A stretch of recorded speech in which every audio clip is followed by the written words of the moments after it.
The country of Venezuela is calling out the Trump administration for allegedly abducting a 2-year-old girl after they deported her parents without her.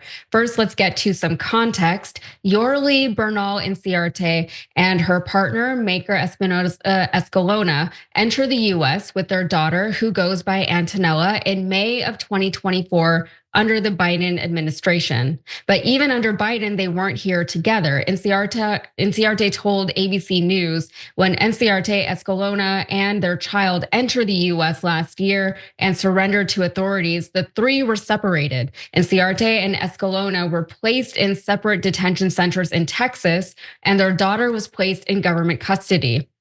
She told ABC News she was able to speak with her daughter on video calls and with Escalona over the phone. So according to their attorneys, the two parents were placed in asylum proceedings, but eventually they asked for a deportation order so they could be reunited with their child. And their requests were granted, but not in the way that they had hoped. In late April, Ms. Bernal called her mother, Rita Inciarte, and told her that she was going to be deported back to Venezuela. On the video call, Ms. Bernal showed her mother a document from immigration authorities bearing Antonella's name, which she claimed indicated the child would be leaving the United States with her. Unfortunately, when she left on April 25th, her daughter was not there, and the Trump administration would not say when or if the little girl would ever be reunited with her family. And to make matters worse, Escalona wasn't just deported, he was actually sent to CCOT in El Salvador a month prior. The Trump administration had labeled the couple members of Tren de Aragua. And of course, it was not just, it's just a label. It's not a conviction because you can't convict anyone without due process, of course. In a statement released by the DHS this weekend, the child's father, Maikelys Espinoza Escalona, is a lieutenant of Tren de Aragua who oversees homicides, drug sales, kidnappings, extortion, sex trafficking, and operates a torture house. The child's mother, Yorli Escalarte Bernal Inciarte, oversees recruitment of young women for drug smuggling and prostitution. Of course, the Trump administration provided zero evidence to justify any of the things that they said.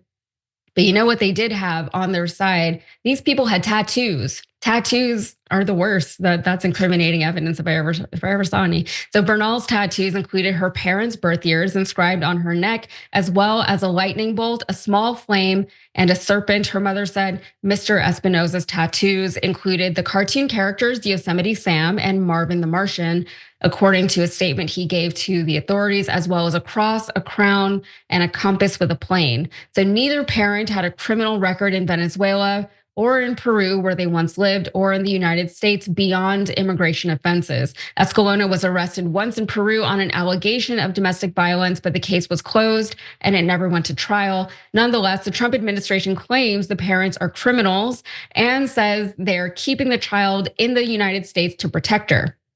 President Trump and Secretary Noam take their responsibility to protect children seriously. We will not allow this child to be abused and continue to be exposed to criminal activity that endangers her safety. Again, no evidence that any of that was happening, to which Inciarte stated, if it's true, then release the evidence, release the proof that we are Tren de Aragua.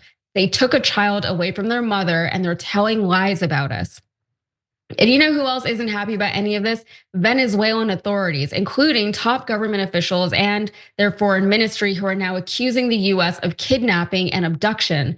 Venezuelan President Nicolas Maduro lashed out at the Trump administration, stating, "This is a crime whichever way you see it, taking a 2-year-old girl away from a migrant mother just because she is a migrant and a Venezuelan," and accusing her without evidence of being a member of a criminal gang and using it as an excuse to steal her child is a crime under any international law. Well, you know it's bad when Nicolas Maduro says it's bad, but John, they could have just said that this couple were criminals, right? But they fictionalized an entire backstory for these people. Like they engaged in world building. This feels like when you build your D&D character, and I don't even mean to like trivialize any of this. I just want to point out how ridiculous all all of it is. This guy was running a torture house and she was like sex trafficking and all kinds of things. They're really going out of their way to convince people that this couple are the absolute worst people, dangerous people who can't be trusted to be in this country, who can't be trusted to raise their own child. They have to make them sound bad enough that it justifies deporting them without due process and that it justifies separating them from their child. And it's only been 100 days of this administration. How many more of these stories are we going to have to report on? What do you think, John? It's feeling like 350, probably somewhere around 350. I think we could have a full show just on that if we wanted to. Yeah. In the same way that in America, you could have a full show that just talked about mass shootings on a weekly basis if you wanted to. That's the dark world that we live in. It almost seems like they're just looking for new ways to do the worst thing. Like you take a bunch of people that aren't guilty of anything except the civil violation of not having their papers and you start deporting them. Okay, so then you do that, that's good. Then they have kids, but they're citizens, so you deport the citizen kid. And then you just say that that's what the mom wanted, even though the lawyer's like they didn't. Okay, so now that people are mad that you're deporting kids when you're not supposed to, I guess when the parent does actually want the kid, you just refuse to. I guess that's the next evolution of that. And if they had proof that these guys, that both of them were not only in Trinidad, but they were one of the, it's sounding now like 70 or 100 co-presidents of Trinidad, because everybody's high level, by the way. This dude committed every crime simultaneously, homicides and drugs and sex trafficking. He's a torture house. I don't even know what that is, but he had it. Why wouldn't you put him on trial? Think about the triumph for your administration when you show that you brought this guy down, except you can't do that now. You just got rid of him. Makes it seem as if you don't have confidence you actually can convict him, which is weird considering that he's committed every crime that exists. Well, not all the crimes. Presumably he hasn't done an insurrection against the US government. He didn't sexually abuse a woman in a burned off dressing room, but most of the other crimes, he hasn't stolen classified documents or anything, but most of the peasant crimes he has done. And so, but at this point, Yaz, I know MAGA people will say that I and maybe you are in a bubble. I automatically don't believe any of the claims that are made about these people, especially when the evidence that they do provide is he's got a Tweety bird. Like that doesn't sound that scary, man. I've seen Pete Hegseth's tattoos. I know that if these guys want stuff that looks intimidating, they can figure something out. So I just assume that these people are innocent. And I'm sure sometimes they'll end up that they're not, but so rarely does that seem to be the case.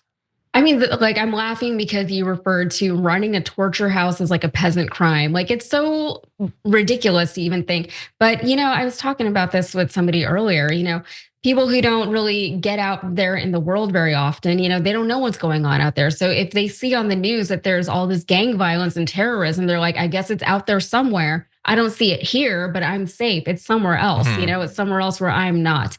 It really makes no sense though, because it almost doesn't matter whether or not these people are guilty or innocent because there hasn't been a trial, right? It all comes back to that. There has not been a trial. If you have evidence, show us the evidence. And I don't blame you for just not believing it because you haven't seen any evidence to show that this is what's been happening. This is who these people are. And anytime anybody lies about something, isn't it a lot more work for them to just constantly be defending their lies when the truth would really just set them free, right? They could just not be doing any of this stuff right now and they wouldn't have to worry about media coverage like we're doing here on this show. They wouldn't have to worry about all the backlash that they're getting at all of these town halls, Republican town halls across the country. They wouldn't have to worry about protests if they just did less. This really, like I think you said it earlier, where it really just feels like they're just figuring out new ways to just be as terrible as possible. And it's like, why? You could just do less because there's this idea that they're pandering to their base. This is the one thing that they can do to show their base that they're delivering on promises that they made on the campaign trail. But not really, right? Their deportation numbers are not even that remarkable, even with all this stuff that they're doing. But they have to keep showing people that they are doing something. So they're doing all this stuff, but they're doing the bad stuff. They're deporting people who don't necessarily need to be deported. They're deporting people who are not necessarily dangerous gang members, and they're doing all of it by flouting the Constitution and not giving any of them due process. So it's like, that's not what your supporters asked for. They wanted to see illegal immigrants deported, right? That's not what we're doing here. So it's really kind of a mess. So every time you ring the bell below, an angel gets his wings. Totally not true, but it does keep you updated on our live shows.